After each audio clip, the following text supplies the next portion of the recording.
प्रेमसंबंधाच्या रागातून तरुणाला वायरने व लाथाबुक्यांनी बेदम मारहाण केल्याची घटना धाराशिवच्या तुळजापूर तालुक्यातील माळुंब्रा येथे घडली।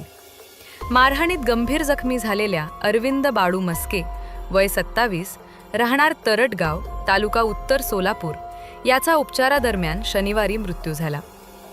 तामलवाडी पोलीस ठाण्यात दोघांसह अन्य साथीदारांविरुद्ध खुनाचा गुन्हा दाखल झाला। अरविंदची आई रुक्मिणी बाळू मस्के वय 45 राहणार तरटगाव यांनी फिर्याद दिली।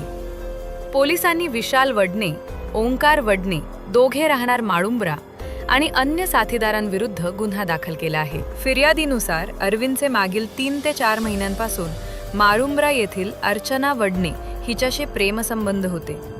यावरून अर्चनाचा पती विशाल व मुलगा ओंकार यांनी अरविंदच्या कुटुंबियांना धमकावल्याचे तक्रारीत नमूद आहे। 15 ऑगस्ट रोजी अरविंदला माळुंब्राजवळ विशाल वडणे, ओंकार वडणे व त्यांच्या इतर साथीदारांनी वायरने, लाथाबुक्यांनी मारहाणली। जखमी अरविंदवर उपचार सुरू असताना 22 ऑगस्ट रोजी सकाळी त्याचा मृत्यू झाला। तपास उपविभागीय पोलीस अधिकारी मनोहर नरसप्पा पाटील करीत आहेत।